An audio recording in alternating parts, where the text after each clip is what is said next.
What's going on, everybody? It is Thursday, and that's right. You are catching a Three Amigos on Lumberjack Landlord. I know we always do this amazing content for Dion and for Mike, but this one is near and dear. These amazing gentlemen have agreed to let me virtually punch the air on this one because I posted the video yesterday, guys, as I talked to you just a little bit about. Posted the video yesterday. It was about 1.5 minutes, 2 minutes long, of what a tenant basically left me, which is a completely windows smashed out, stove smashed up with a sledgehammer, regular ball peen hammer taken to a fridge, broke the porcelain sink, which is a special wall hung unit, like everything you can imagine, a foot of clothes on the floor through the entire 1-bedroom apartment.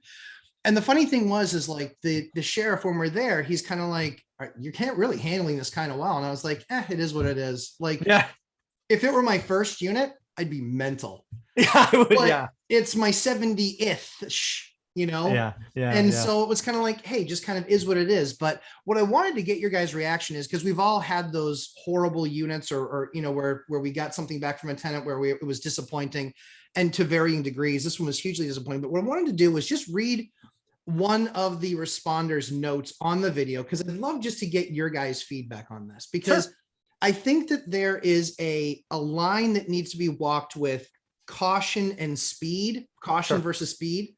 And so I just want to make sure people are aware that I signed up for speed, recognizing that I'm not going as deep on certain elements of a deal, recognizing that I could end up with one of these. Sure. But they still only happen every 10 years to me. So I'm kind of okay with that. But I wanted to read this, guys, to you real quickly. And it says, people think I'm crazy because I say there's no such thing as a bad tenant. There's only bad landlords.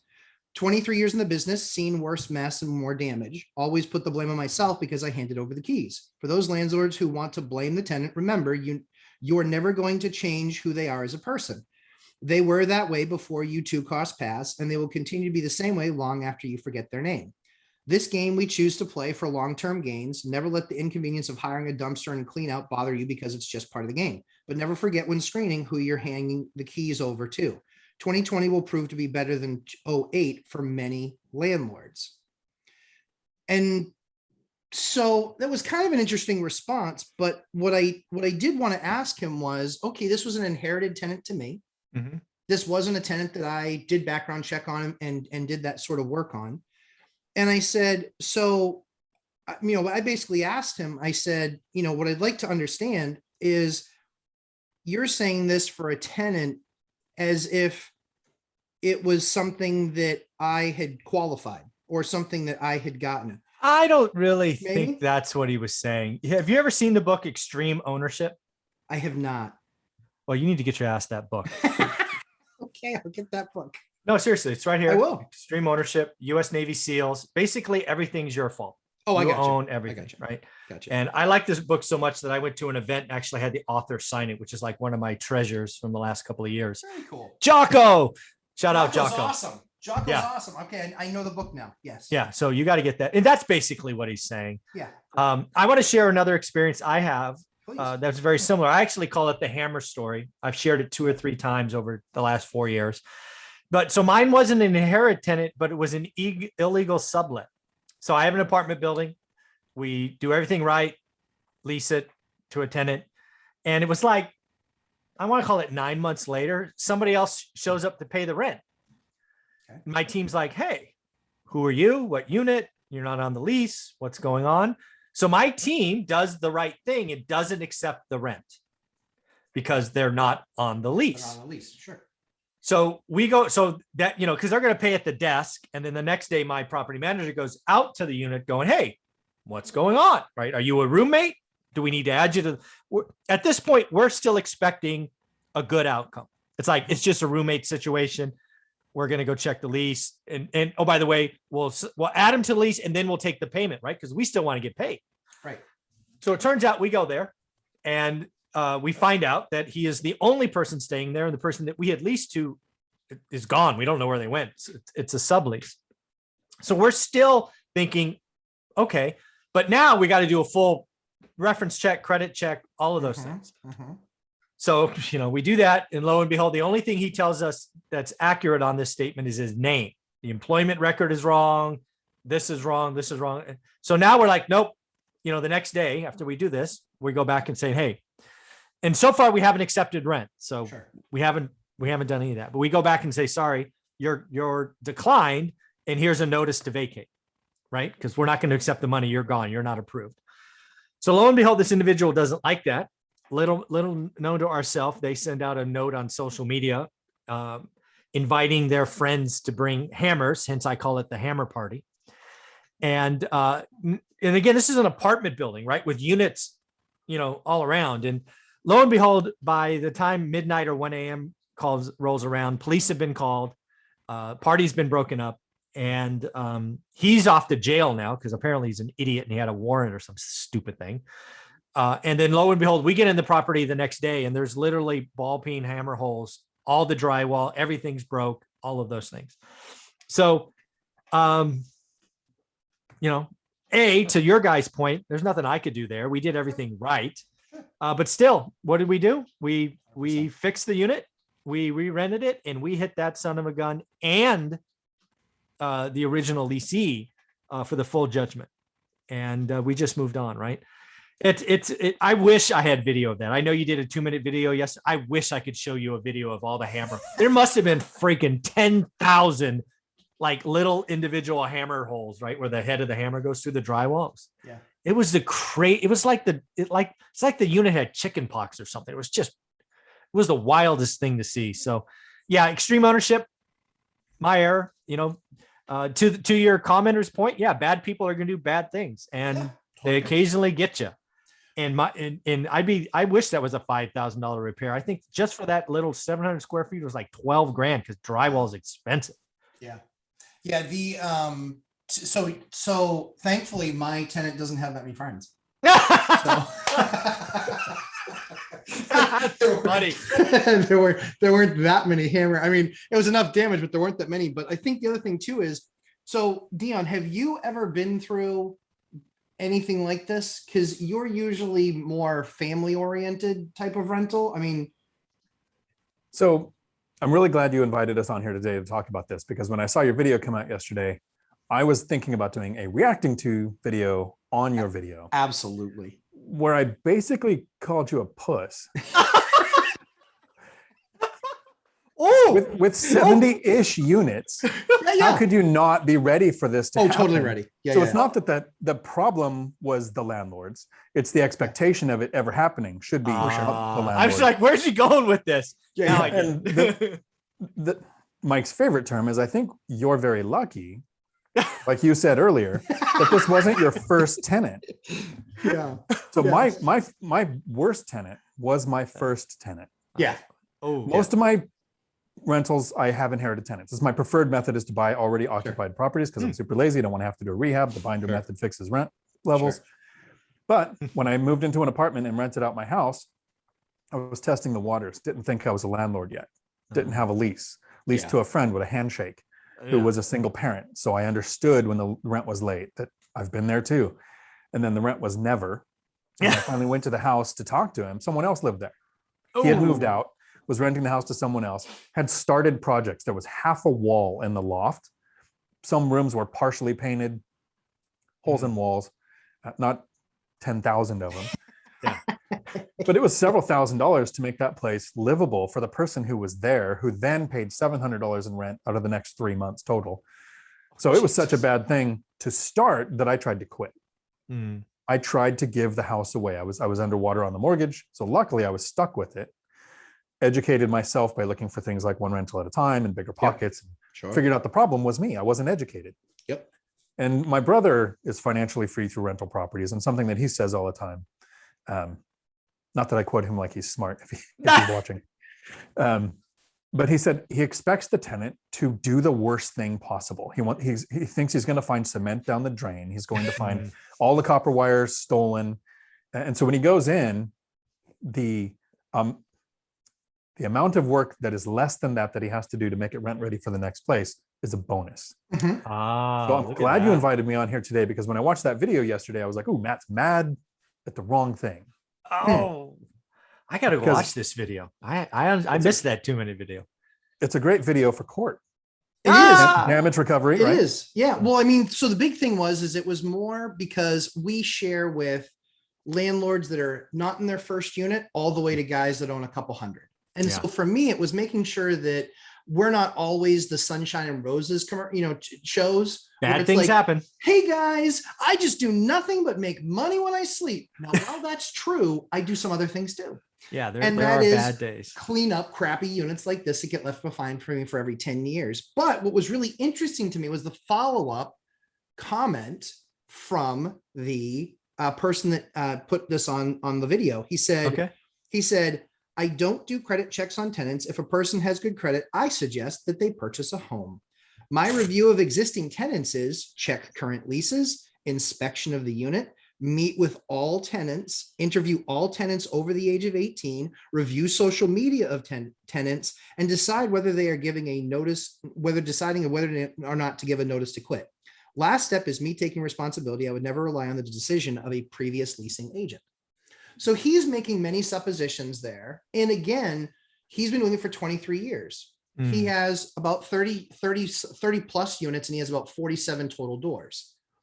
In the next couple months, I'll be about twice that size. And so all my stance is that the $7,000 on this unit, I don't honestly give two what's about it. Don't care. Right. I'm going to redo the unit. My return on capital is going to be less than a year. The most important thing was one, making sure that people see the way tenants are and that the eviction moratorium helped cause this. For sure. And the second piece that I thought was really important was I'm not saying that the way that this person approaches rentals is wrong. I am saying it's far slower than my approach.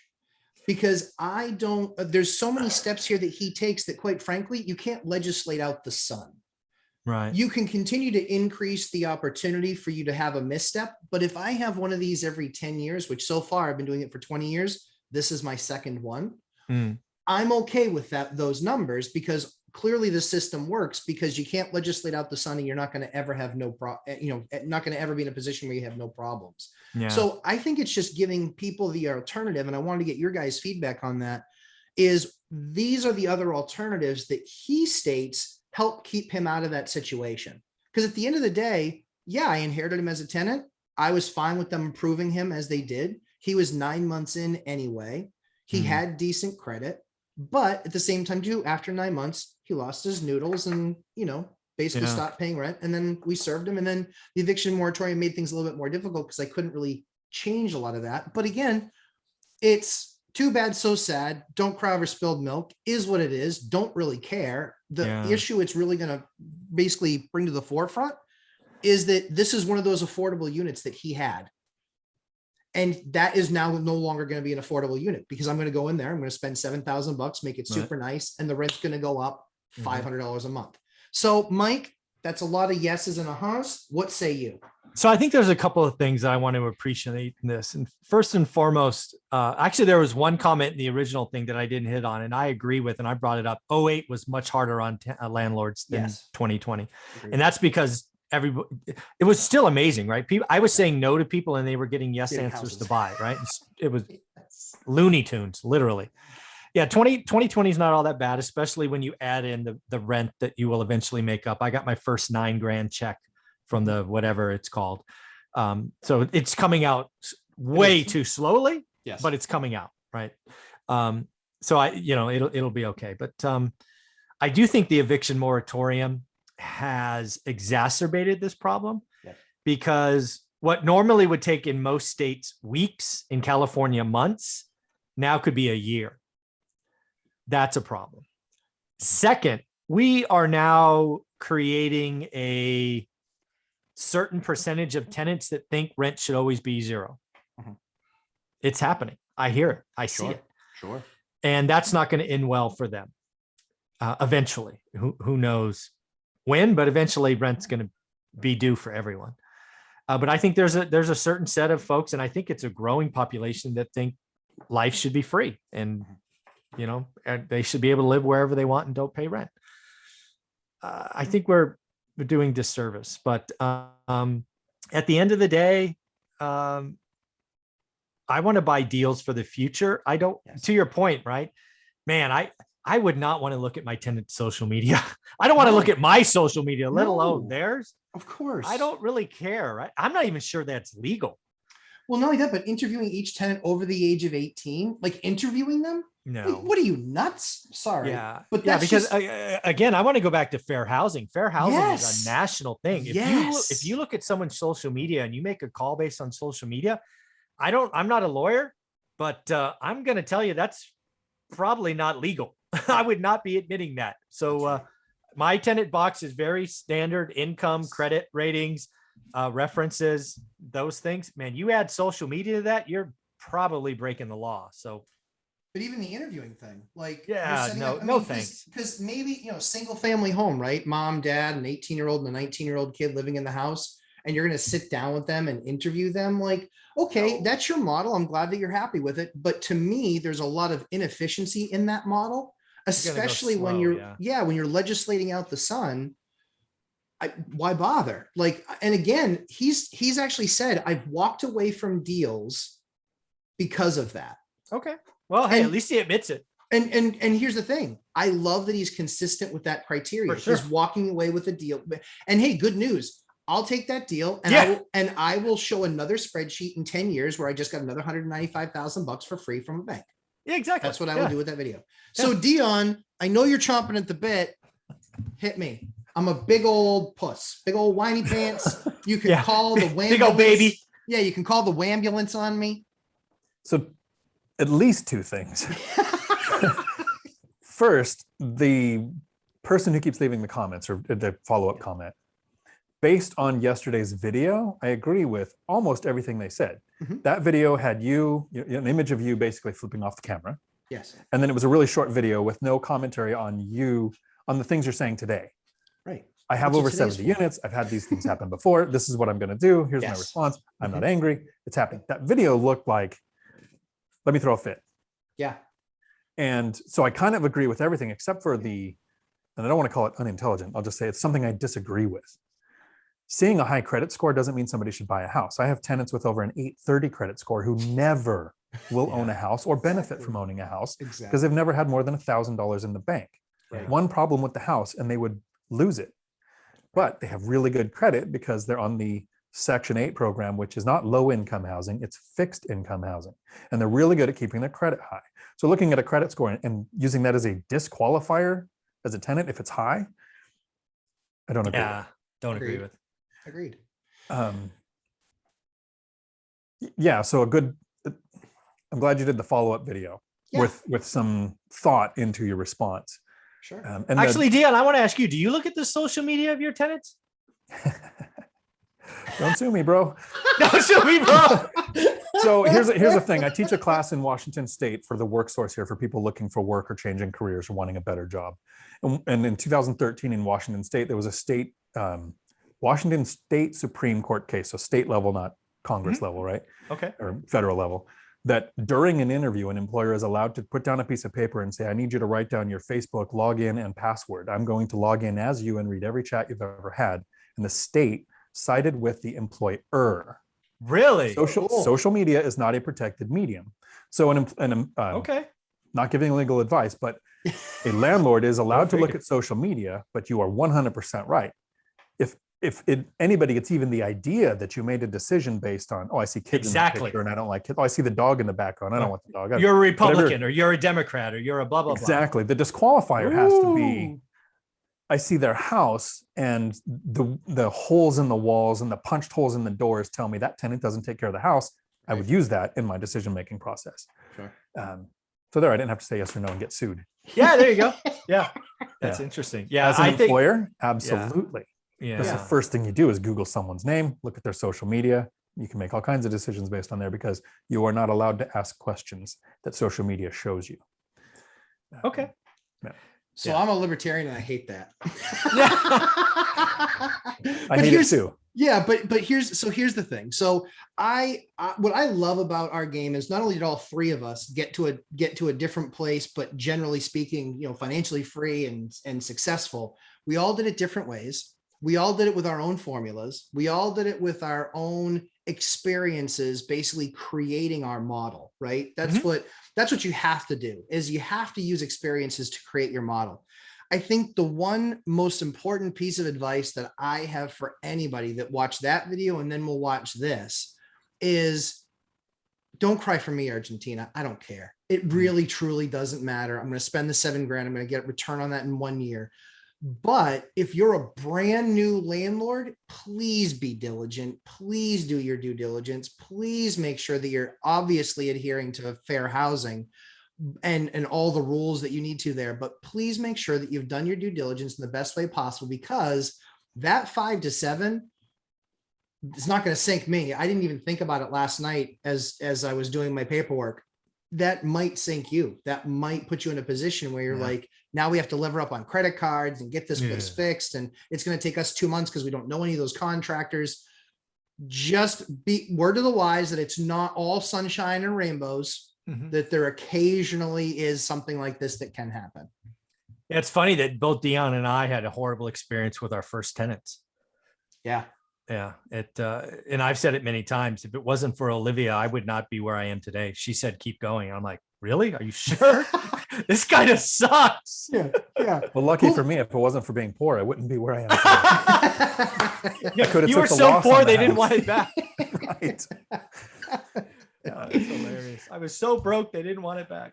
Guys, thank you so much for taking the time to, create the reaction video to that post, but also to make sure to keep people focused, eye on the prize, which is, if it were easy, everybody would do it. If it took no work, everybody would do it. If it took no money, everybody would do it. And if everyone on the planet would do the work and spend the money and, get their money right, if everybody was doing that, the world would look like a much different place, but pricing would be far higher for any rental property out there. So as I always say, we spent a ton of time creating this amazing content, and with my 2 amazing guests today, please make sure you hit subscribe on Dion Financial Talk and Mike Zuber, One Rental at a Time, lumberjacklandlord.com.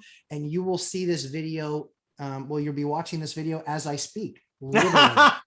You're going to see it in 2 spots. Yeah, exactly. Appreciate you guys. Looking forward to segment 2. Ciao.